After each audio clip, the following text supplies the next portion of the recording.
up, everybody? Today's video is going to be a little different than the last ones. I was hoping to have a video which you saw me install an insulation. I do have all the footage. I have everything, pretty much everything I wanted to get. The only issue with it is it was kind of a disaster. I don't know, maybe disaster is a little too strong of a term, but it definitely was not what I was expecting. So I'll show you what I'm talking about. So I ordered from Lowe's, which, you know, nothing against Lowe's, they just offer a product. So I ordered this spray insulation.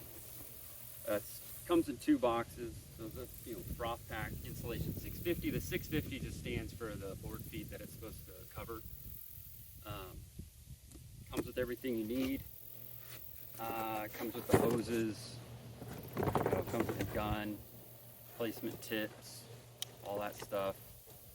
My gun had a little, I guess it got damaged in shipping. No big deal, it didn't affect the performance of it. But you can see, you know, the 2 hoses come on the gun, and then you have 2 tanks. You have part A and B, and it mixes through the gun, creates the reaction that creates the expanding foam. I guess it's, you know, in layman's terms. Everything on this kit was quality cans, quality gun. Nothing broke during the process. Nothing was hard to do. Nothing was hard to set up. Comes with instructions. I probably should have known better when it had 25 replacement nozzles tips. So it has 2 different types of tips. One is a fan and one is a circle. That probably should have been a giveaway. To not use this product.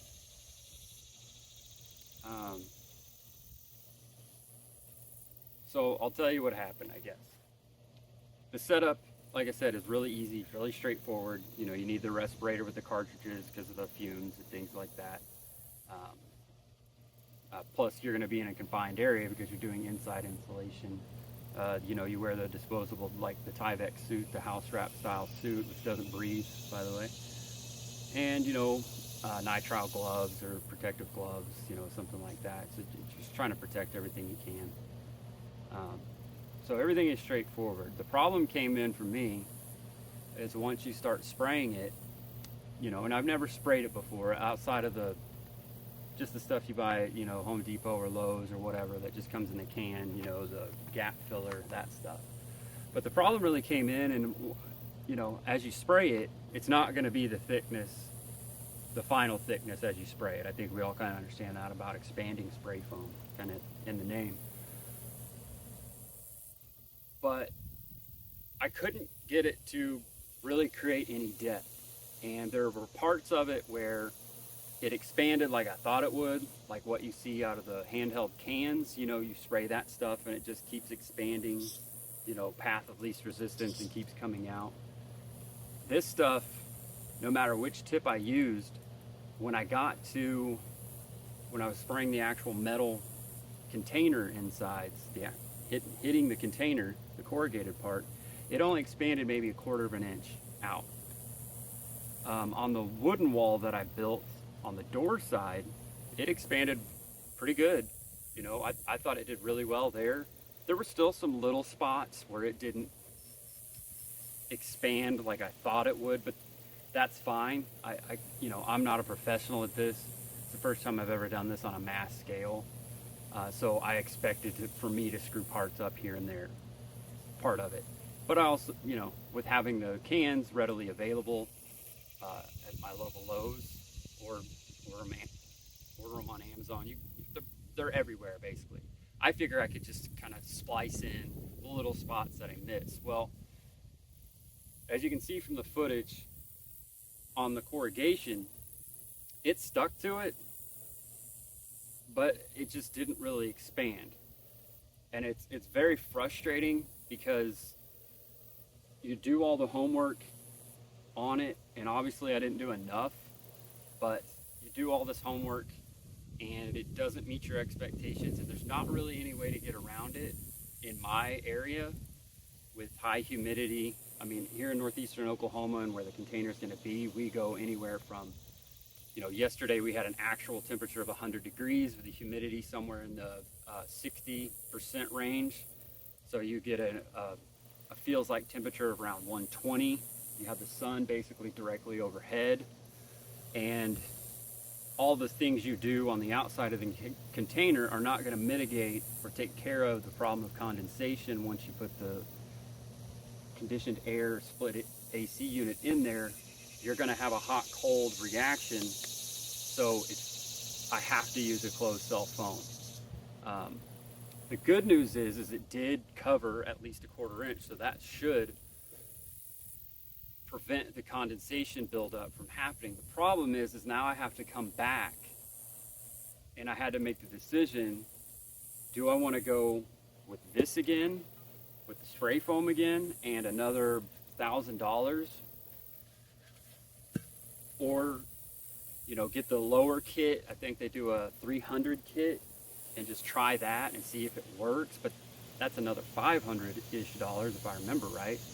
Or do I just come in with normal, pink insulation, do the Pink Panther, or do rock wool, which, both of those are readily available, and fill them in?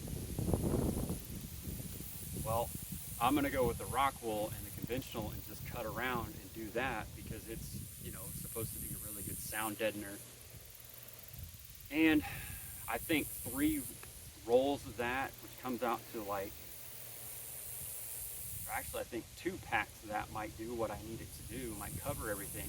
It's a little over $100. I think it's $133 tax and everything. So just word to the wise, I guess. One, if you're not a professional, I did seek out some pros. Most of them couldn't get to it in my area for months. And then it was staring down the barrel of around $2,500, give or take. And that was just, that no one ever came out to look. So that was rough estimates of just, square footage and depth and doing the ceilings, walls, all of that. So that was just, that doesn't really even mean, it's going to be $2,000 no matter any way you slice it. So I guess word to the wise, if this is something you're going to attempt, something you're going to want to try to do, keep that in mind. I will say this: if I do another one, which I do have another container that I think that's a personal use one that I'm going to convert. What I think I'm going to do is I'm going to get like the 200, 300, or 400 kit, and before I do anything, if you're going to cut holes for doors and things like that, cut those, and then come back and take one of those flat spray nozzles, and just do basically like a skim coat. So just come through, and you're going to hit it, and it's going to come out a 1/4 inch, but that's what you want it to do, and that's going to be your closed cell to prevent your condensation. Do that on the ceilings and walls and all of that, and then come back and frame it out that way, and then just plan on doing rock wool or some traditional insulation on the inside. And I think that probably, it's going to accomplish the R rating. It's going to accomplish the condensation control, and then it's going to maximize your money. So, like I said, if this is something you're thinking about doing, this is a huge consideration that you have to think about. It doesn't even necessarily matter where you live. If the temperature changes and you have conditioned air that's going to be on the inside of the container, you're going to battle condensation if you don't do a closed cell foam and create a barrier. If you've watched any of my past videos, I did the roof with a elastomeric coating and put that all over the roof. I would not rely on that to stop your condensation issue for 2 reasons. One, from what I can tell, it's unproven that it would ever work, even under the most ideal of conditions. But 2, if it ever does start to chip and to peel, the only way you're going to know it without going and constantly inspecting it, every so often, is then you're going to get the water drip on the inside of your, sheetrock or whatever you use. And then by then it's too late and the damage is done, and you've got to rip all of that out and redo it all. So, like I said, again, this all comes with a disclaimer. I'm not a professional. Oh, before I end it, the biggest complaint I have of the whole thing, I can chalk up the lack of coverage to my inexperience and amateurism, okay? And if you want to do that too on your end, that's perfectly fine. Someone wants to add in the comments, you know, hey, you're a complete amateur, blah, blah, blah. I totally get it. The biggest issue I had was the mess. It was all over the floor. It was all over everything. And I wasn't spraying the floor. I was spraying the wall. Now, I don't expect it to be 100% clean on the floor because you're going to go down and you're going to aim towards the floor, and it is what it is. It's not an exactly super clean process, hence why you have to wear the suit. But as I was spraying more than once, I would look down, I would feel heat on my hand. Now, as this mixes, it creates a chemical reaction which creates heat. Now, it wasn't anything to burn me or to come through the glove or anything like that, but it was obvious that, you know, my hand was getting hot in a certain spot. Well, I'd look down and there'd be just a glob of the dried foam that had been running out of the tip just down onto my hand and creating basically snowballing on my hand. That's frustrating as hell. So it was very, very messy, and that's not inexperience. That's just, I don't know, a bad design.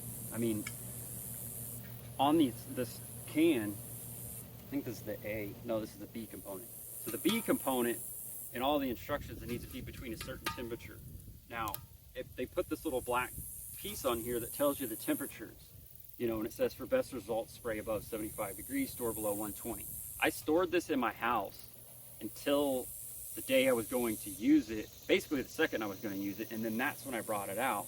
We keep the house at about 75 degrees, between 70 and 75 degrees, depending on the time of day. You know, we like to sleep when it's cooler, so at night we cool it off. So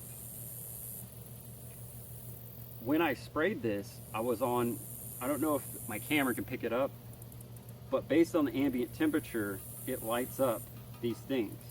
So green, when it lights up, green is exact temperature, tan is range above actual, and then blue is range below actual. Green is actual temperature, it says 95 degrees, okay? When I sprayed this, the 95 was lit up when I actually started to spray it, okay? And it was always above 85.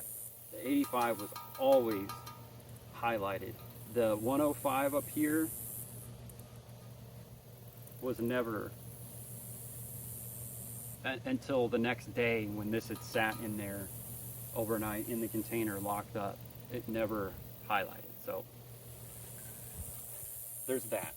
And I know, you know, they list on here on the box 12 inch wide by 12 inch long by 1 inch thick equals a board foot. I didn't get that. That much I can tell you. A lot of it went on the goddamn ground, which is very annoying, but it is what it is. So, just word to the wise. I may or may not actually put out an installation video of me spraying it and all that. I don't know. But this one's definitely going to go out. You know, if you guys would like, subscribe, share it, do all the things, comment. Ask me any question in the comments. This is a cool thing to do.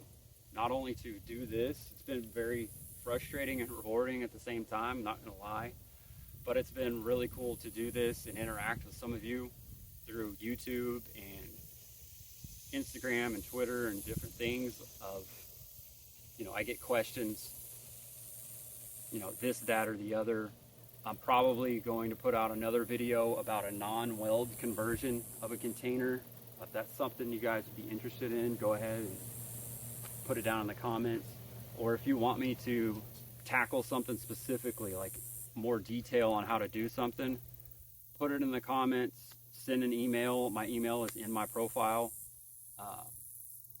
You know, hit me up on anything. I'll get to it pretty quickly, most likely.